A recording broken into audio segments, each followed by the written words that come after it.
Posledice bojo, predvsem za mala podjetja, precej uničujoče. Moramo pa vedeti, da pač mala podjetja so tista, ki rojevajo potem velike zgodbe. Jaz sem ves čas že velik nasprotnik minimalne plače in se zavzemam za uvedbo minimalnega dohodka. Kaj pa so glavni gonilci rasti v slovenskem gospodarstvu? Gospodarski cikel Slovenije se z odlogom prilagaja na gospodarski cikel Nemčije. Gospodarsko rast poganja med drugim tudi potrošnja, torej da proizvajamo stvari, ki jih namenjamo potem za našo lastno potrošnjo. Jaz mislim, da vsaj 100,000 stanovanj bi morala Ljubljana zgraditi. Wow. Trpimo za šibkostjo oziroma pač problemom majhne države, majhne družbe, kjer je so veze in poznanstva igrajo zelo veliko vlogo. Sprav korupcija v bistvu.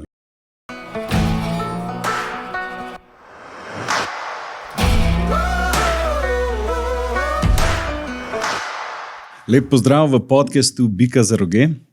Danes bomo odgovarjali na vprašanje, kako Slovenija lahko prosperira v današnjem svetu. In prvi gost, ki mi bo pomagal odgovoriti na to vprašanje, je dr. Anže Burgar. Živijo, lep pozdrav. Živijo, Anže. Anže, si doktor ekonomskih znanosti, doktoriral leta 2009 in izredni profesor in višji znanstveni sodelavec na FDV. In poleg tega še gorski tekač. Danes bi rad videl, da midva malo pogledava gospodarsko sliko Slovenije in kaj lahko naredimo, da bo Slovenija bolj uspešna. In jaz bi začel s prvim vprašanjem. Kateri indikatorji so zate oziroma za tvojo stroko najbolj pomembni pri oceni stanja slovenskega gospodarstva? Zdaj teh indikatorjev je ogromno odvisno, torej kaj želimo, kaj je naš cilj. Torej, če želimo spremljati sam neke kratkoročne gospodarske aktivnosti, potem imamo te standardne indikatorje, kot so stopnja brezposelnosti, rast BDP in podobno. Če želimo pa gledati malo širšo sliko, torej neko blaginjo družbe, pa gremo tudi gledati te širše dejavnike, subjektivne pa tudi malo bolj objektivne blaginje. Ne smemo pozabiti, kot ekonomist se moram ves čas opominjati, da ne smem biti preveč ozkogledan, da moramo gledati to širšo sliko. Tukaj se vedno spomnim na enega statistika švedskega Hans Rosling, ki je sicer že umrl, ampak v letu 2007 je imel en zelo znan pa zelo gledan TED Talk, kjer je v bistvu pokazal razliko med cilji države, družbe in pa sredstvi, torej instrumenti, kako doseči te cilje. In je povedal, začel je rast BDP, to ni cilj, to ni cilj, primarni cilj. Potem naprej gremo na demokracija in izobrazba. Tudi to se je fino, zabavno voliti na vsake toliko časa, pa biti izobražen, ampak to ni primarni cilj. Potem okolje in zdravje, to so že malo bolj pomembni cilji. Ampak te dva najpomembnejša cilja sta pa človekove pravice in pa kultura. Se pravi, to so tisti primarni cilji. Ampak pol je pa poudaril, da dosežemo te primarne cilje, torej oplemenitenje, vzdrževanje kulture in pa naše pravice, pa to lahko naredimo sam z temi sredstvi in to najboljše sredstvo je rast materialne blaginje, rast BDP. Torej, potrebno se zavedati te dihotomije. Okay, pa če se malo stavimo pri BDP-ju, to je bruto družbeni proizvod, bruto domači proizvod. Kaj je to v bistvu? Kako bi to razložil šestletniku?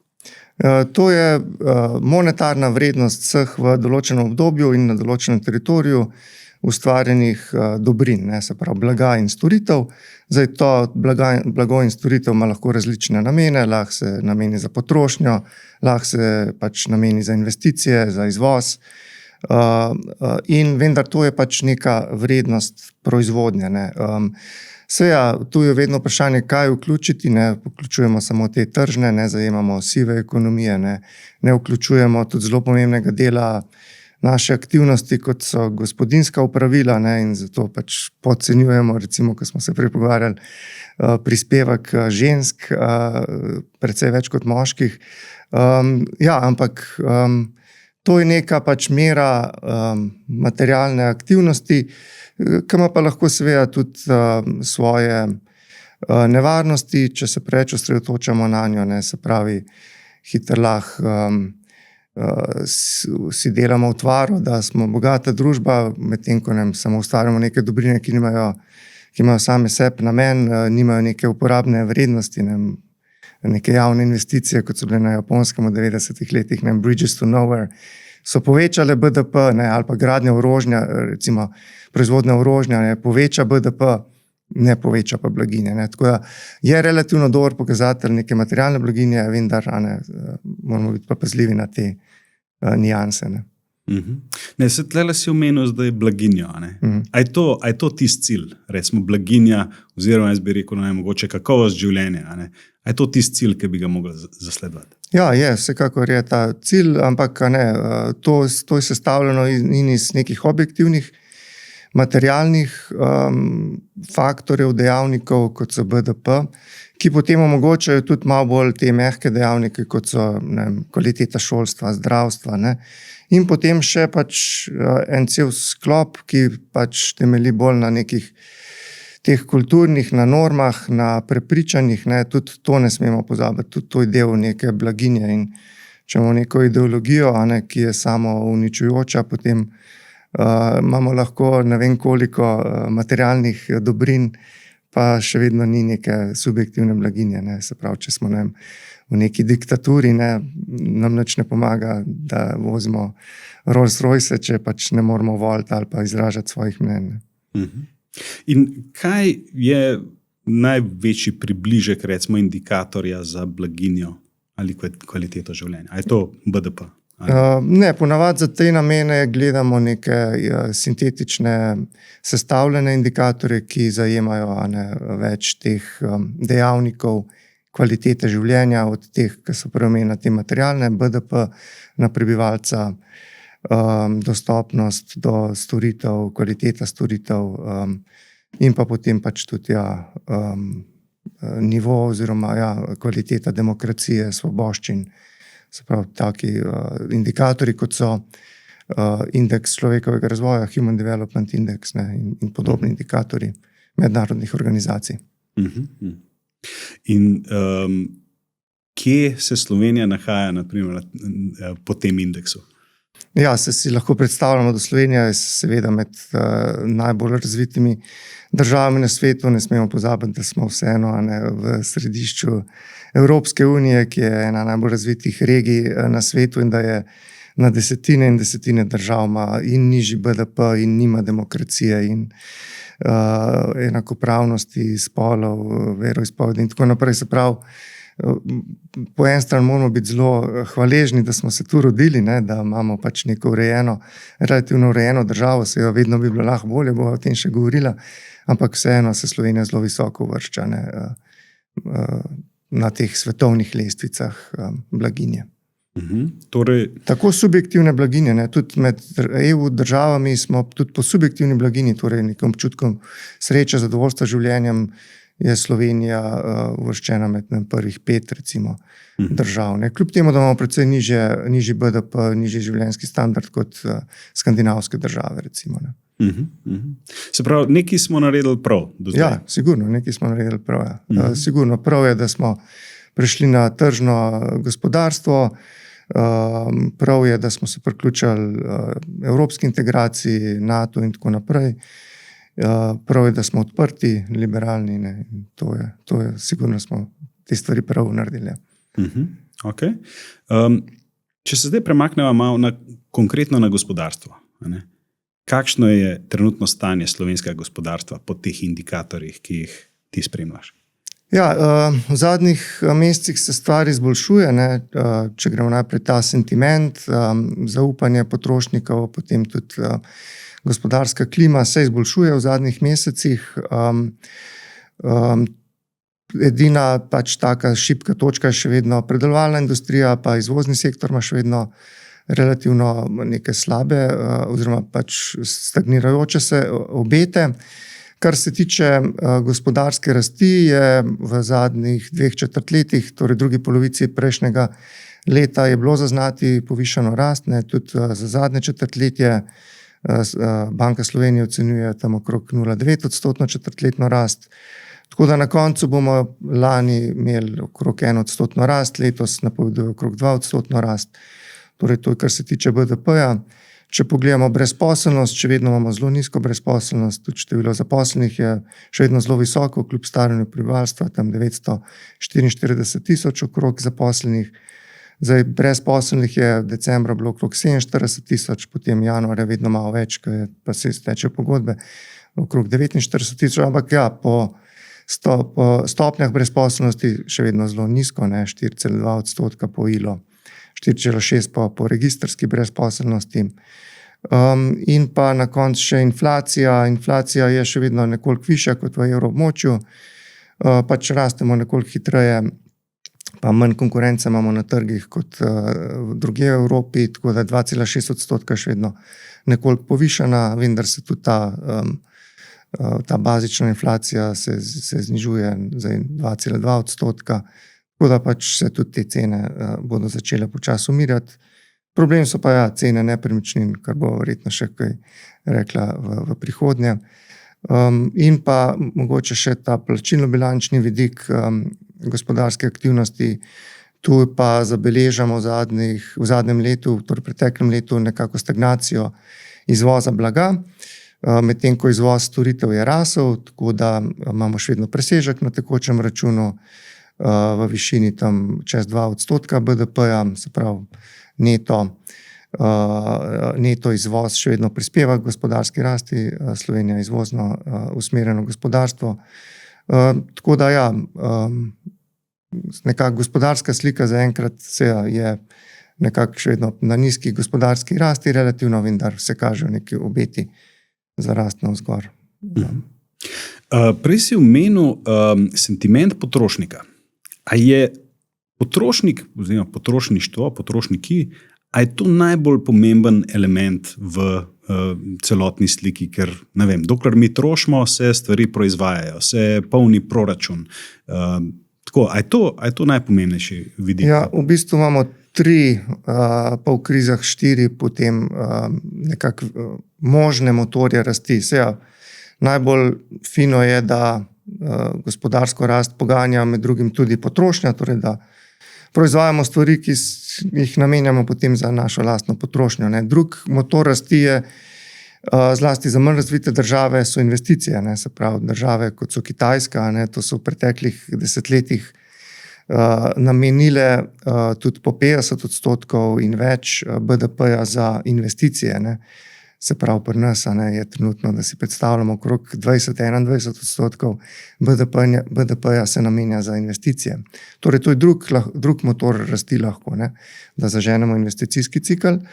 Tretji je neto izvoz, se pravi, da je država zelo izvozno usmerjena in presežke proizvodnje usmeri v tujino.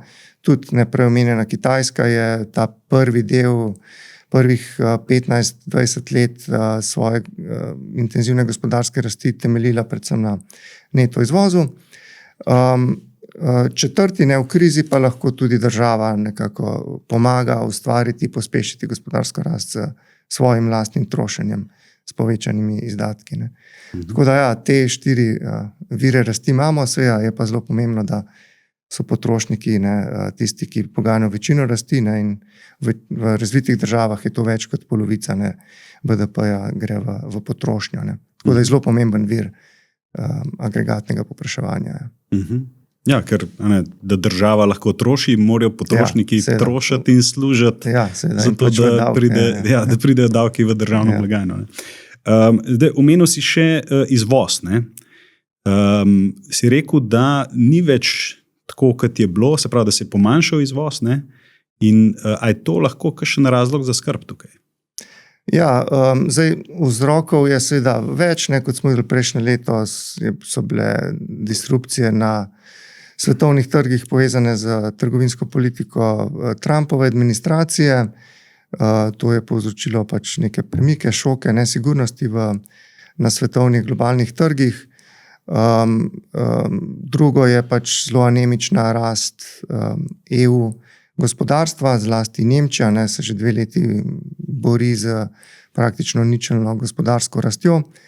In tudi druge, naše največje trgovinske partnerice, Nemčija je za nas 17% izvoza, pa tudi druge, Italija recimo 11% izvoza, ima relativno nizko gospodarsko rast, medtem ko Francija nekoliko boljš v zadnjem obdobju, Avstrija tudi nekoliko boljš, pa Hrvaška je še najboljš od teh naših največjih trgovinskih partneric, ima najvišjo gospodarsko rast. Tako da smo nekako malo lahko kompenzirali ta velik upad povpraševanja strani Nemčije, se preusmerili na te ostale preomenjene države.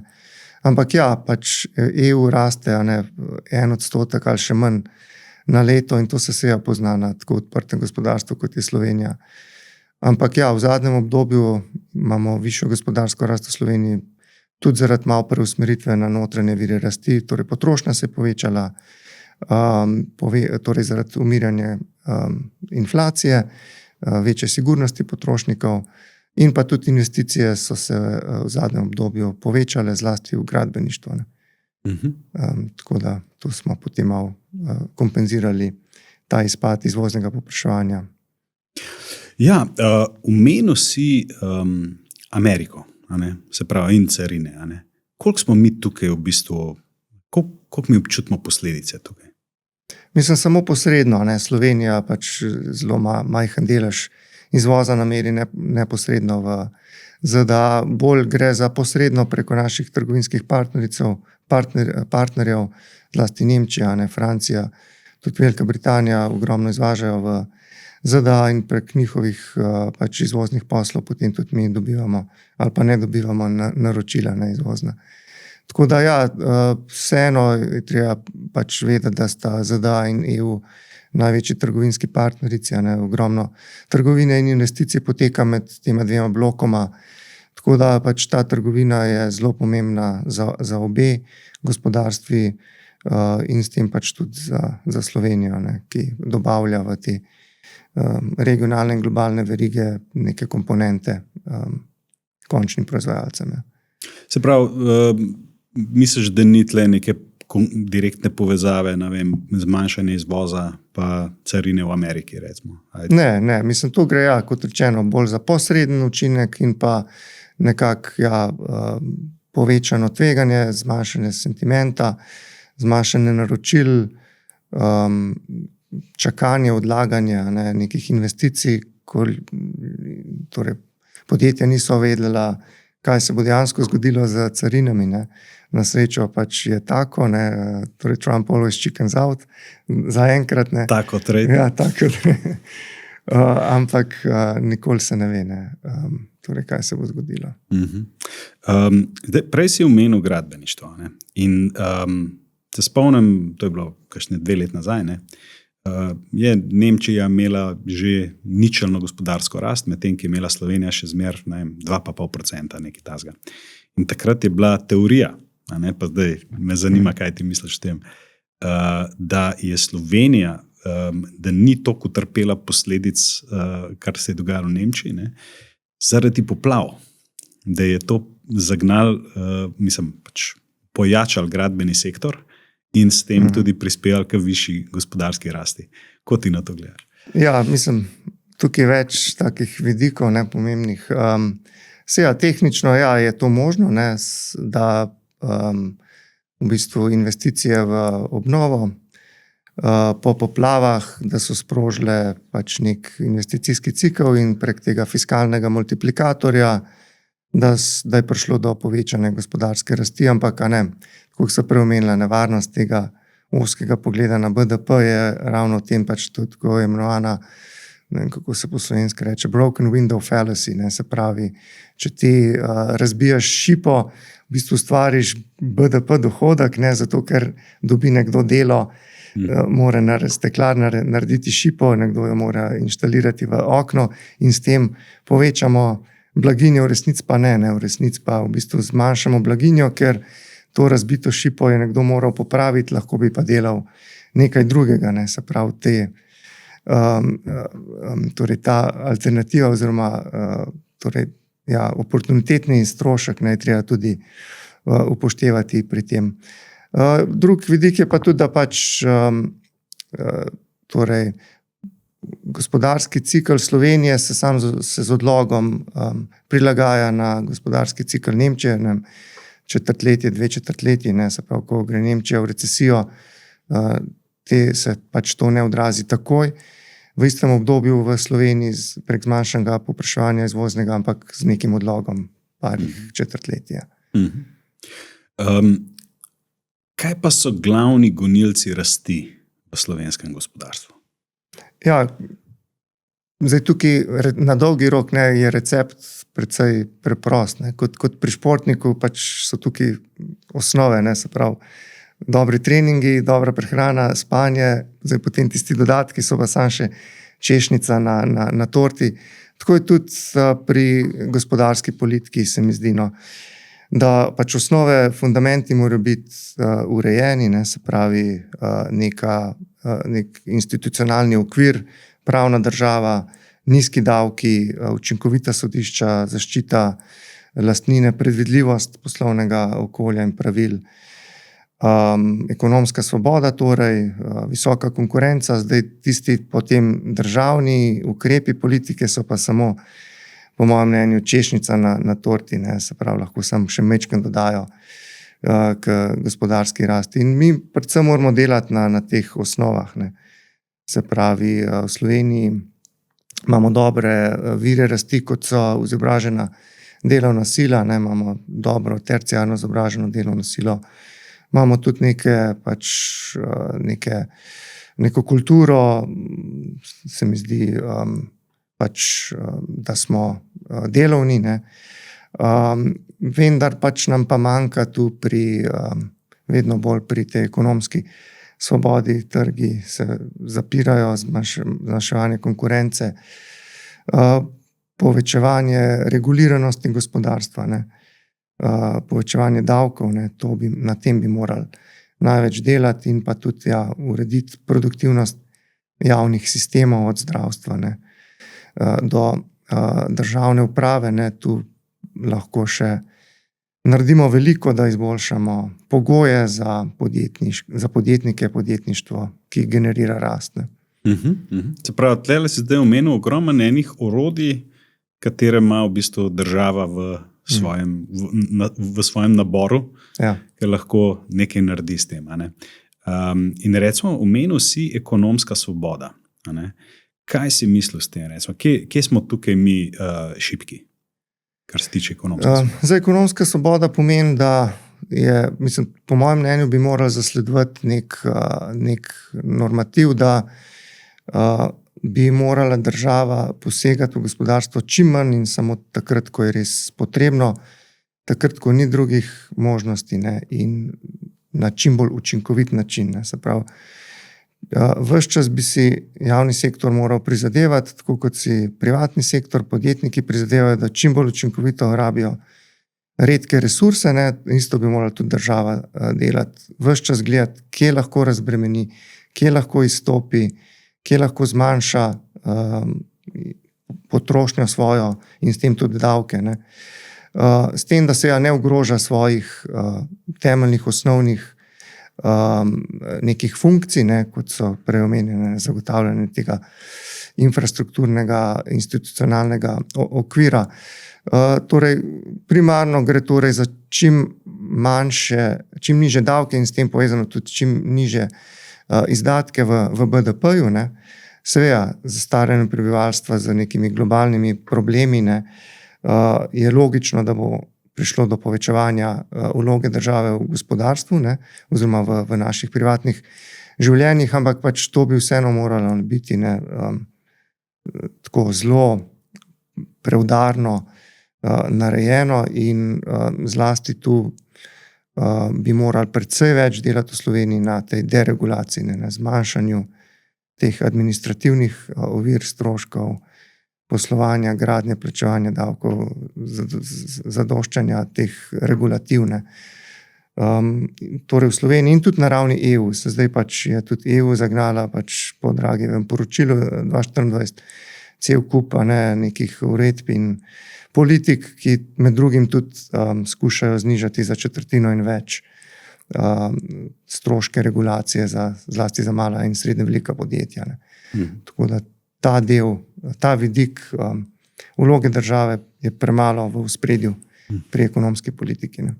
Se pravi, vidiš bolj, da bi mogla biti država v tem smislu manjša, bolj lean, da se ne toliko razširja. Manjša, ampak v nekem smislu predvsej bolj močna z vidika regulacije. Recimo primer zdravstva. Nobene potrebe ni, da imamo državno zdravstvo. Bi lahko imeli čisto normalno javno zdravstvo v smislu, pač, da imamo obvezno zavarovanje v privatnih zavarovalnicah, ne v ZZZS, da imamo tako kot v najboljših zdravstvenih sistemih pretežno privatne izvajalce zdravstvenih storitev, ki delajo seveda v lastno korist in s tem tudi zelo učinkovito. Se pač lahko vsak od nas ima izkušnje v privatnem in javnem zdravstvu in kakšni so normativi v enem in v drugem, kakšna je učinkovitost v enem in v drugem sistemu. Torej, to je eden izmed primerov, kjer lahko država prepusti večjo vlogo trgu, ki poskrbi za lokacijsko učinkovitost, na drugi strani pa mora toliko bolj potem igrati vlogo regulatorja, da poskrbi, da pač torej pravice pacientov, zavarovancev niso kršene, da je konkurenca na trgu izvajanja in zavarovanja. Se pravi, ta pomik bi morala država poskrbeti, torej večjo vlogo konkurenci, ki poskrbi za učinkovitost in sama pa prevzeti večjo, bolj strogo regulatorno vlogo z večjimi, strožjimi kaznimi, z poudarjanjem konkurence in podobno. Zdaj, tako, tle so se zdaj osredotočili na državo kot gonilci uspeha.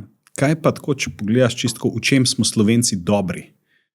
Kaj mi tako dobro delamo, da smo lahko uspešni, da smo dobri, da smo izvozniki, da imamo konkurenčne produkte in tako naprej? Ja, kot prej omenjeno, se pravi, imamo zelo dober izobraževalni sistem, imamo neko socialno kohezivno družbo, ki je relativno homogena, tudi z kulturnega vidika, kar kot spremljamo v tujini, je zelo velika prednost, ker imamo manj teh notranjih razkolov. Imamo tudi relativno dobro infrastrukturo, tako da kvaliteta življenja je zelo na visokem nivoju, torej razmerje med ekonomskimi pogoji in potem pač privatno sfero so zelo ugodni. Po drugi strani je pa pač trpimo za šibkostjo oziroma pač problemom majhne države, majhne družbe, kjer je pač so veze in poznanstva igrajo zelo veliko vlogo, tako da tega nepotizma in favoriziranja je veliko, kar je razumljivo za tako majhno družbo, ampak za tržno gospodarstvo pa to pač je pa to bolj cokla za razvoj kot pa prednost, ker pač ne spodbuja neke zdrave meritokratske tekmovalnosti, ampak so pač v prednosti in pač druge neka merila. Se pravi, korupcija v bistvu. Ja, korupcija je še vedno problem v Sloveniji. Je še vedno problem, ja. Zlasti povezavi med temi javnimi sistemi in pa potem pač privatno sfero. Deva pogledati zdaj še zadnje spremembe, naprimer, ki jih je država uvedla na ravni regulative davkov, minimalne plače, regresa. Gre za dodatno obremenitev delodajalcev. Se pravi, zimski regres, dvig minimalne plače na 1000 evrov neto. Zdaj ne vem, če si zasledil, ampak Bine Kordež je napisal, en bivši gost tega podcasta, je napisal en zanimiv članek v Delu na to temo, kakšen vpliv ima to na gospodarstvo. In je prav postregel s številkami, tako fascinantno. Je rekel, da zdaj bo letni strošek minimalne plače cirka 29 000 evrov. V Sloveniji je 123 tisoč približno gospodarskih družb in SP-jev, ki zaposlujejo 633 tisoč ljudi. Ne? Podjetij, ki imajo 40 tisoč evrov na zaposlenega dodane vrednosti, ali manj, 40 tisoč ali manj, je približno 60%. Se pravi, v trenutku, ko imaš ti nekoga zaposlenega z minimalno plačo in še nekoga, ki ima več, zelo hitro prideš sem na 40 tisoč evrov, povprečne plače. In zdaj, če to dodano vrednost laično definirava kot nekaj, kar razdeliš med delavca in kar ostane delodajalcu, v bistvu ugotovimo, da 60% podjetij pomelo problema.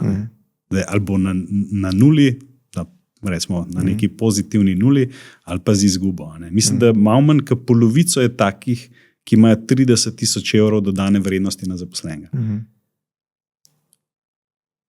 To je kar alarmantno. Ja, to je zelo alarmantno. Jaz sem ves čas že velik nasprotnik minimalne plače in se zavzemam za uvedbo minimalnega dohodka. Torej, prej omenjena norma, do no harm, se pravi, država mora zasledovati politiko, da nek cilj uresniči s čim manj distorzij na trgu. In pač ta isti cilj, torej ohraniti oziroma zagotoviti minimalni življenjski standard za vsakega zaposlenega, se da doseči z precej manj distorzivnimi ukrepi, kot je minimalna plača. Ker minimalna plača posega neposredno v sistem cen, posega v svobodo, podjetniško aktivnost, pogodbene odnose med zaposlenimi in delodajalci in sproža celo vrsto distorzij in sprememb v podjetjih in med drugim povečuje brezposelnost. Ta isti učinek, cilj bi se dal doseči z pač odpravo minimalne plače in potem samo subvencioniranjem dejanske tržne plače do minimalnega življenjskega dohodka preko nekih socialnih transferov ali pa negativne dohodnine, recimo. In se pač isti cilj doseže, ne da bi posegal v plačni sistem. Ker moramo vedeti, ko so bile študije narejene, kakšen je učinek minimalne plače prav konkretno za Slovenijo. To ne poveča stroška samo za tiste, ki so zdaj pač na minimalni plači, da jim poveča, ampak do 1,5-kratnika na to minimalno plačo se morajo popraviti razmerja in plače, zato da se vzpostavijo ponovno neka razmerja med plačami delavcev na višjih, bolj zahtevnih delovnih mestih. Se pravi, to ne poveča stroškov dela samo za en segment, ampak za velik del zaposlenih. Poleg tega onemogoča stimulativno nagrajevanje, ker pač se stroški potem morajo nameniti neposredno za plače. In pa, kar je najbolj problematično z makroekonomskega vidika, če greste gledati na Eurostat, kjer imate lepo vse države Evropske unije in gledate indikatorje, kot so bruto profitabilnost, torej kakšen delež je dodane vrednosti ustvarjene v podjetjih, se potem ohrani po izplačilu plač, smo tu pač zelo, zelo nizko. Se pravi, naša podjetja agregatno gledano imajo zelo nizko profitabilnost. Kaj to pomeni? To pomeni, da precej večji delež ustvarjene dodane vrednosti trenutno slovenska podjetja namenijo za izplačilo plač, kar pomeni, jim ostane precej malo za investicije. In tu je pač ta razvojni problem, ko gledamo, kaj se je zgodilo z bruto investicijami na agregatni ravni. Pred veliko recesijo leta 2008, od leta 1995 do 2008, so bile bruto investicije tam od 25 do 33% BDP-ja, potem so pa brutalno padle in so še vedno zelo nizko, trenutno na 21%. Se pravi, Slovenija bi morala precej več investirati, vendar ne more, ker je pač takšen delež ustvarjene vrednosti namenimo za plače in podjetjem ne ostane dovolj za investicije v avtomatizacijo, digitalizacijo, izobraževanje zaposlenih.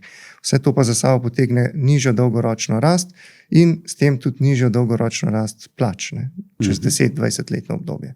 Tako da to je zelo razvojno izredno škodljiv ukrep, ne, ki se mu ga da izogniti za precej nižjimi stroški za državo. Ne.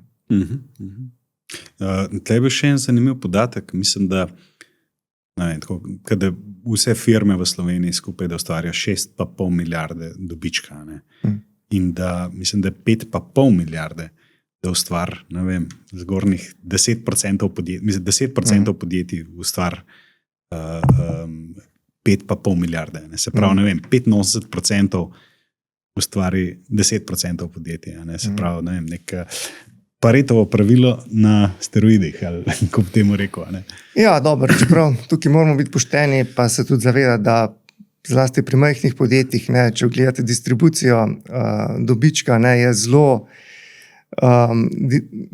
zelo popačena pri ničelnem dobičku, kar pomeni, da podjetja davčno optimizirajo in prikazujejo pač ničelne ali pa pač negativne dobičke. Če pogledate distribucijo dodane vrednosti ali pa prihodkov, je precej bolj lepo zvonasto porazdeljena, kot pa potem distribucija dobičkov, ker tukaj potem gre se za pač davčno optimizacijo, ampak to je posledica previsoke obdavčitve, ne, v Sloveniji, oziroma tako bom rekel, sistem davkov je naravnan nerazvojno, morali bi znižati davke na dohodke, ne, dohodnino ali pa pač uvesti, kako se že reče, politično korektno, razvojno kapico, ja. In povečati davke, recimo, ki so manj distorzivni, kot so na potrošnjo, DDV, in pa zlasti nepremičninski davek ima še kar nekaj rezerv, ne, da bi lahko financirali nižje davčne obremenitve dela. Ne.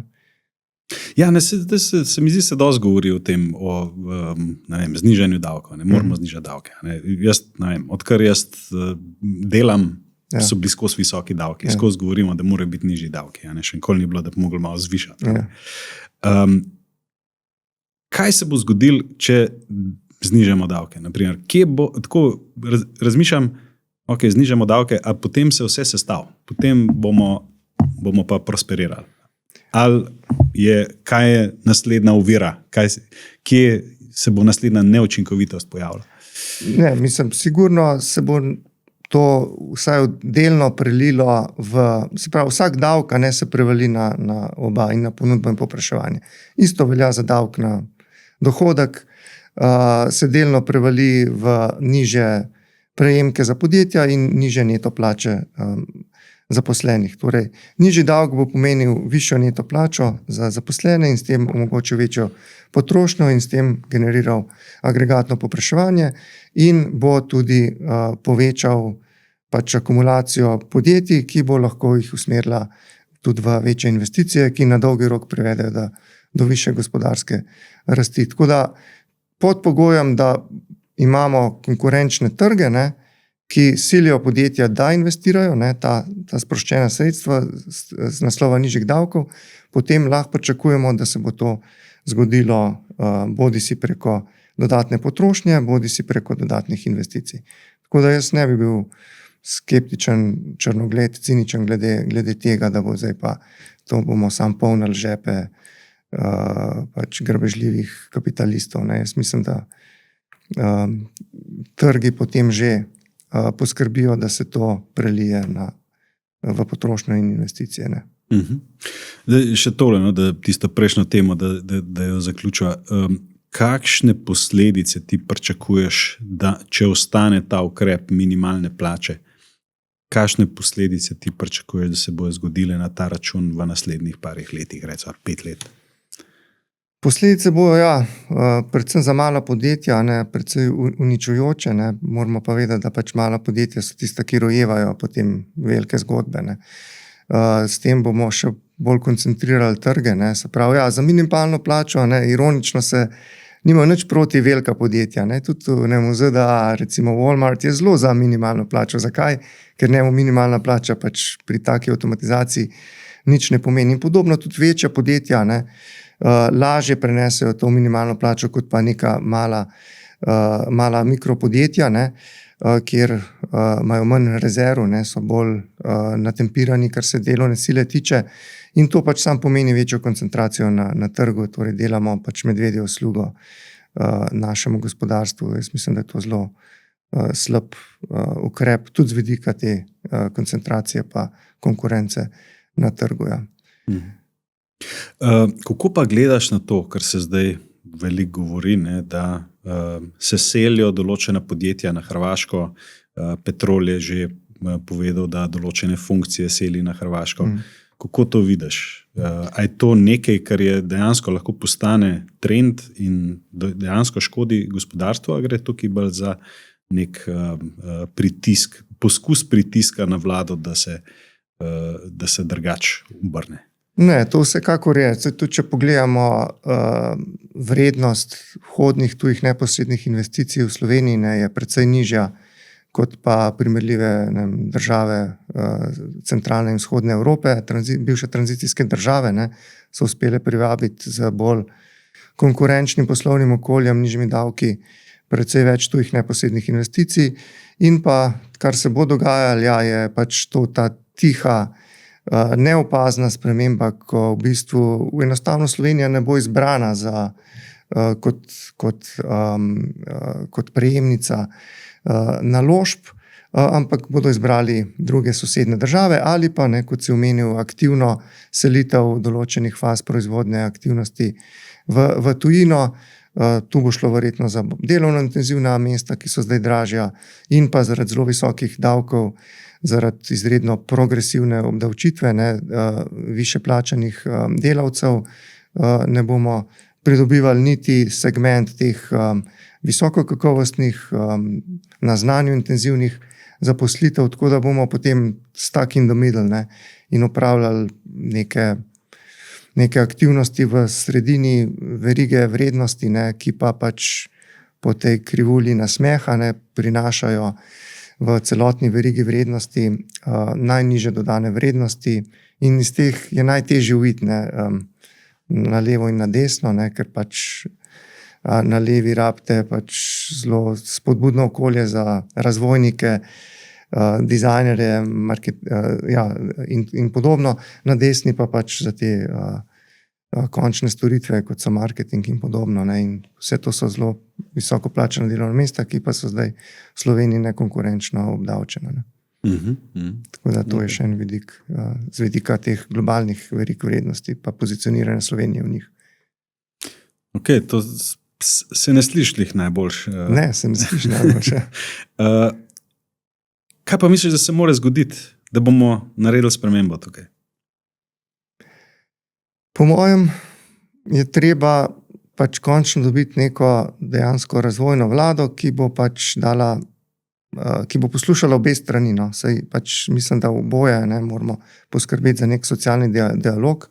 Morajo se slišati in glasovi zaposlenih in glasovi gospodarstva, ampak ne moramo se pa zavedati, da vsi smo v istem čovnu, in če gre pač ta čovn na bolje, so vsi na boljšem, in delavci in podjetja, ampak ta čovn bo šel na bolje samo, če bomo sprostili vezi, ki zdaj bremenijo aktivne člene v naši družbi, in to pač velja za znižanje davkov, ne, to velja za debirokratizacijo in to velja tudi za umik države z določenih segmentov in prepustiti trgu opravljati določene aktivnosti. Ne. Se pravi, naslednje vlade bodo morale se spopasti s tem, ker po mojem mnenju ni več prostora v Sloveniji za zniževanje, za vzpostavljanje konkurenčnosti samo z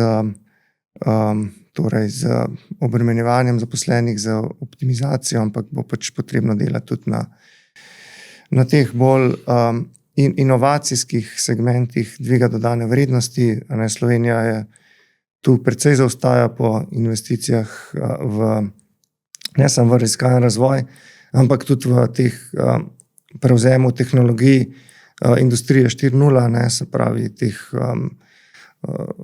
torej računalništvo v oblaku, digitalizacija, ne, se pravi nove, moderne oblike upravljanja podjetij, se pravi vsi ti vidiki so premalo razvijani v Sloveniji trenutno. Ne. In pač vlada bo morala omogočiti predvidljivo okolje, ki omogoča podjetnikom, da poskrbijo za tudi te dinamične vidike gospodarske rasti, se pravi, ki temeljijo na raziskavah in razvoju in inovacijah. Ne. Okay. Kako pa vidiš recimo tole, kar je zdaj se pravi spodbujanje nagrajevanja zaposlenih za udeležbo v lastništvu? Kako pa ta ukrep vidiš?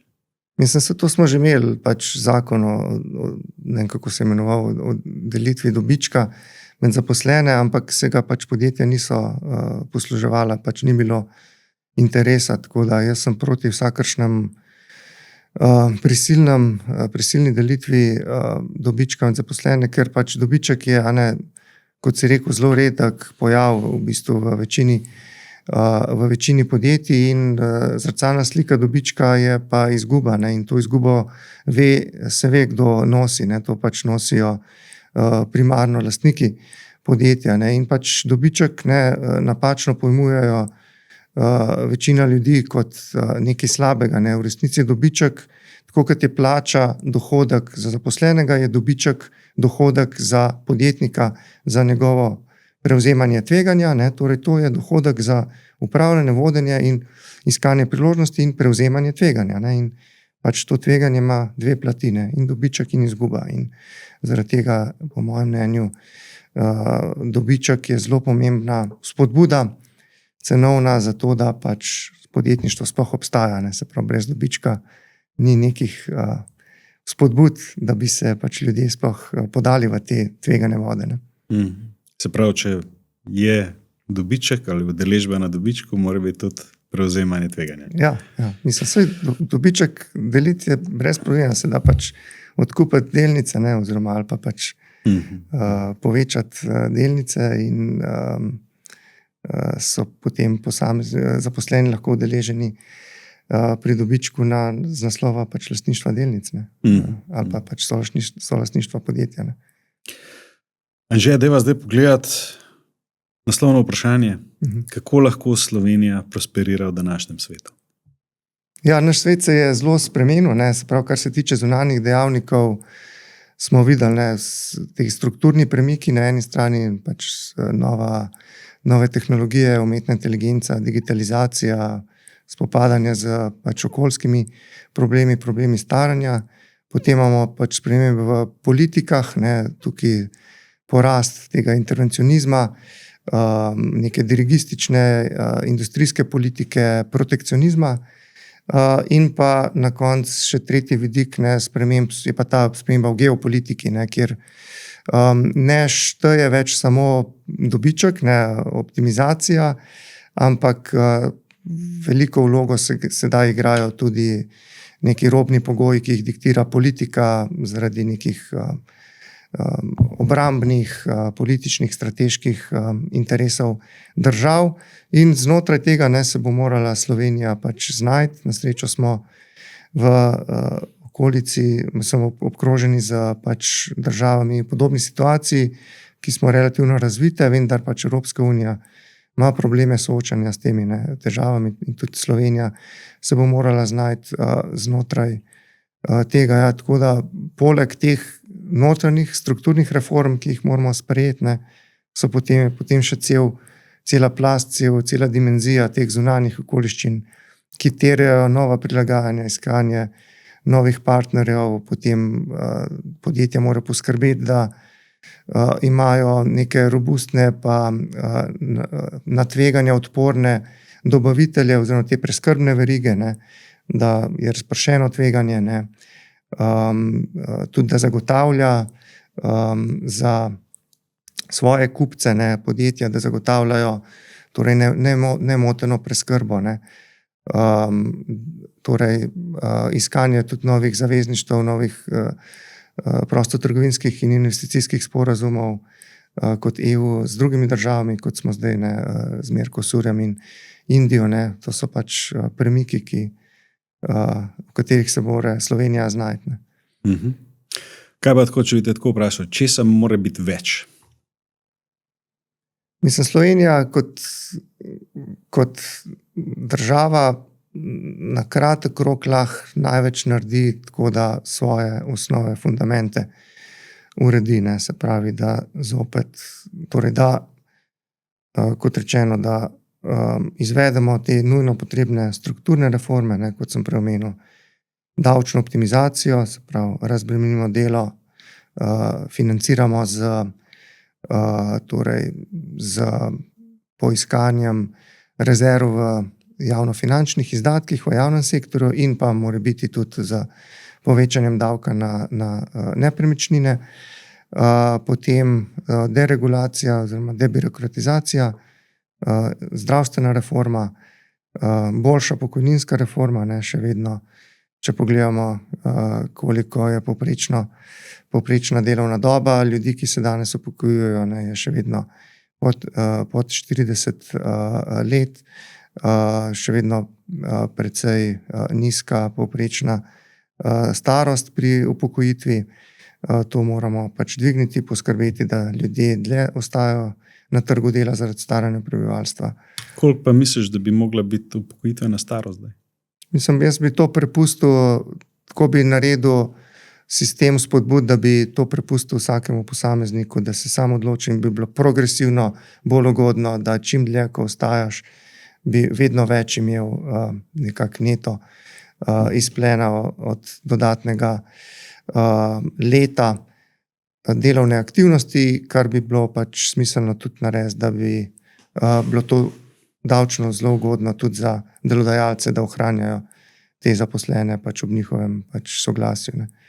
Tako, jaz bi to pač na ta način, ne, torej, da bi spodbujal. Jaz vem, da določeni ljudje pač fizično ne zmorejo več delati, ampak ja, tisti, ki pa bi lahko, bi pač morali biti ustrezno nagrajeni, ne, ker od dela pač imamo vsi sam koristi, ne, se pravi.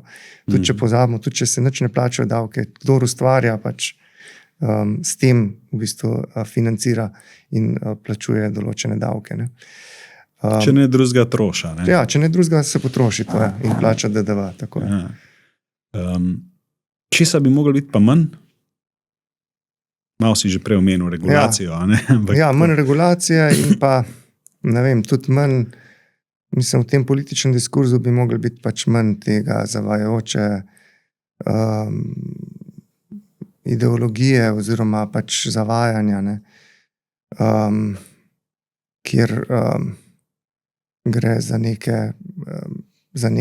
neka nestrinjanja na nekih ideoloških ravneh, ki pač ki so razvojno škodljiva, ne, se pravi, morali bi se zavedati, da pač moramo poskrbeti, da gospodarstvo čim bolj učinkovito deluje, ker potem je to osnova za pač delovanje države, ki pač lahko potem na podlagi tega upravlja svoje funkcije in povečuje blaginjo tudi tistim šibkejšim, ne.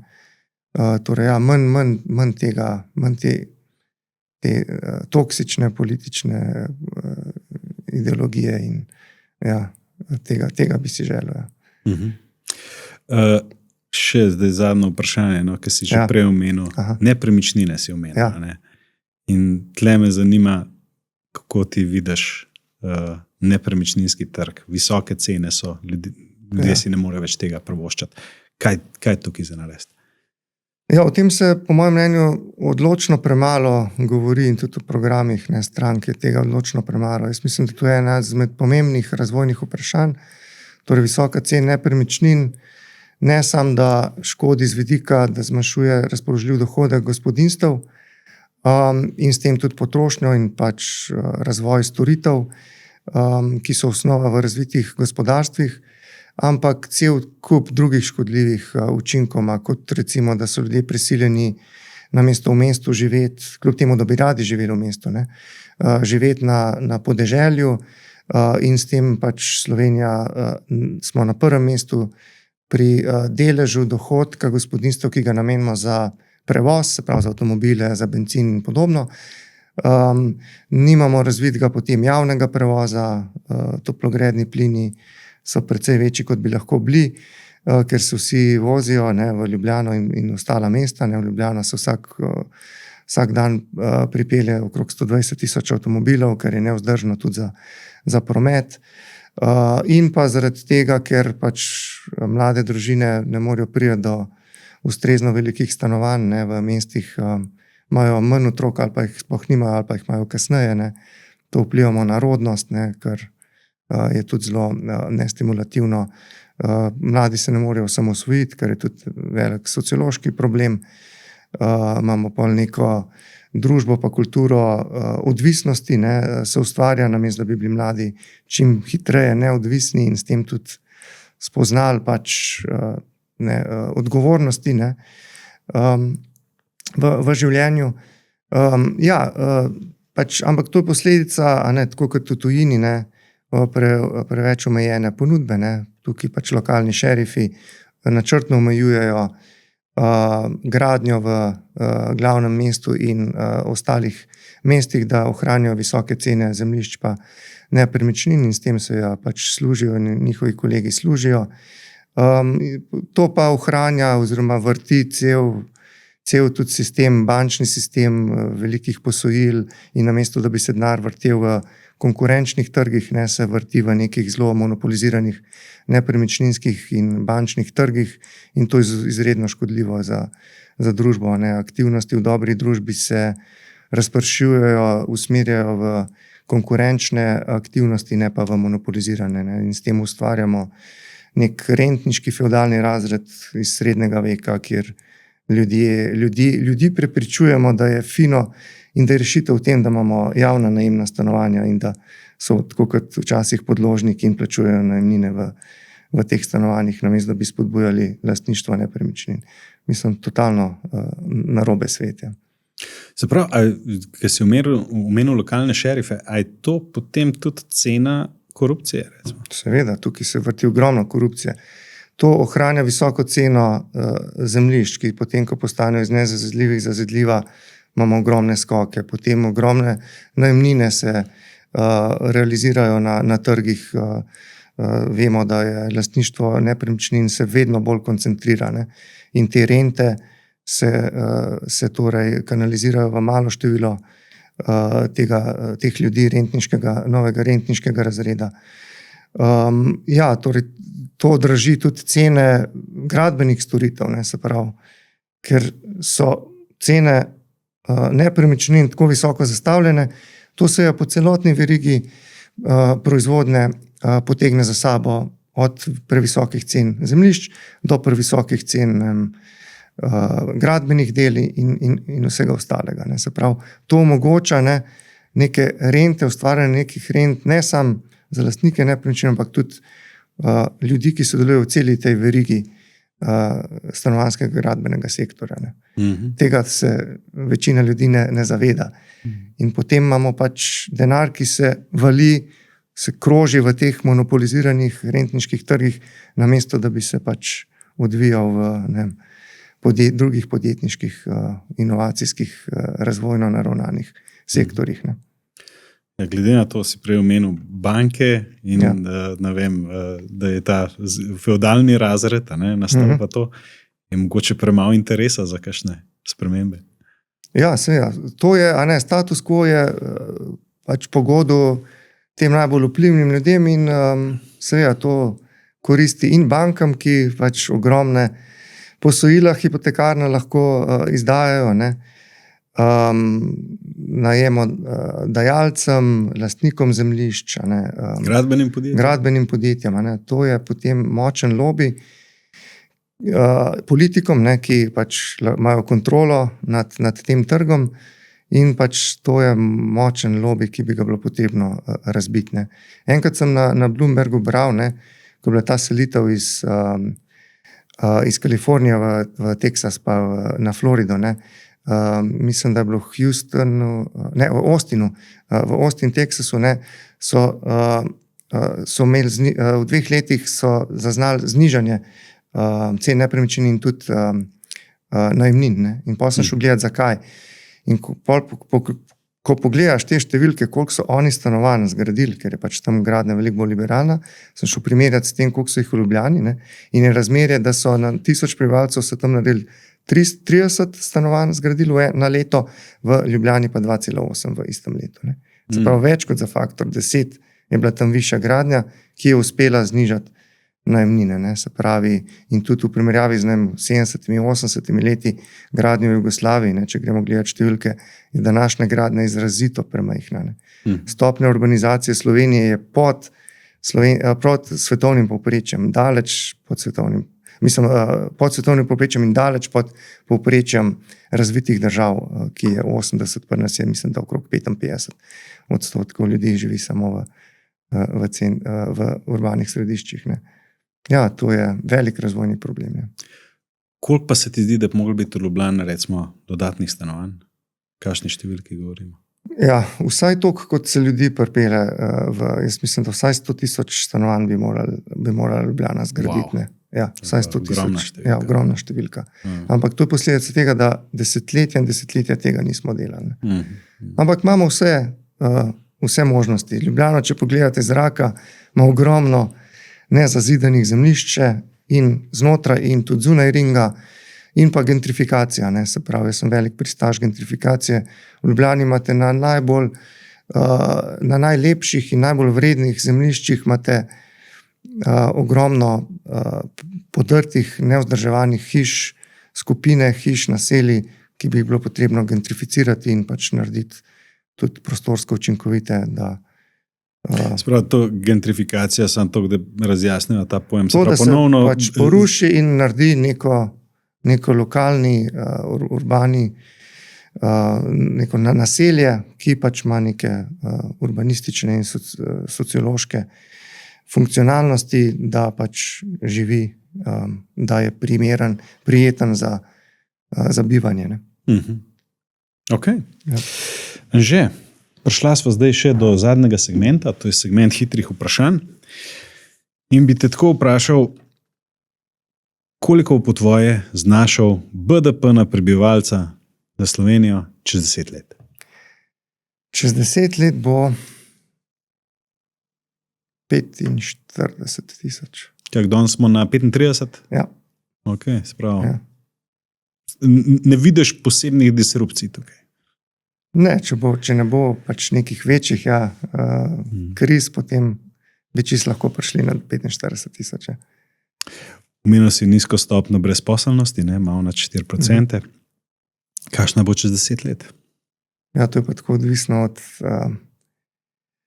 poslovnega cikla, da je težko napovedati, ampak ja, v povprečju čez poslovni cikl, po mojem, bo približno ista kot danes, okrog 4%, zato ker je trg dela vedno v večjem pomanjkanju delavcev, torej presežno povpraševanje po delavcih, tako da za brezposelnost se ne bojim v naslednjih desetletjih. Zdaj, v AI-ju nisva kaj dosti govorila, ampak recimo čisto na hitrco, kakšen ti vidiš efekt, da bo na brezposelnost strani umetne inteligence? Zaenkrat ni nekih učinkov, ne, tudi študije, ki berem ta zadnje, ni nekih učinkov na nadomeščanje dela, mogoče v določenih segmentih, kot je programiranje, se je produktivnost dela zelo povečala, v večini pa ne, in tudi samo okrog 4-5% dela, torej zaposlitev je trenutno ogroženih strani umetne inteligence. Bo pa ključno vprašanje za podjetja, za lastnike podjetij, kako v bistvu te prednosti, to tehnologijo, prednosti tehnologije umetne inteligence v bistvu v smislu privabiti na sebe oziroma jo ohraniti za sebe in ne prepustiti zaposlenim, ne, ker pač brez sprememb pač povečana produktivnost s pomočjo umetne inteligence samo skrajša čas delovne aktivnosti zaposlenim, ki potem lahko namenijo ta prosti čas za svoje aktivnosti in ključno bo, kako torej si zagotoviti, da podjetja ohranijo pač ta prihranek časa zase, ne pa za zaposlene. Ne. To je zelo tako težko HRM vprašanje, se mi zdi.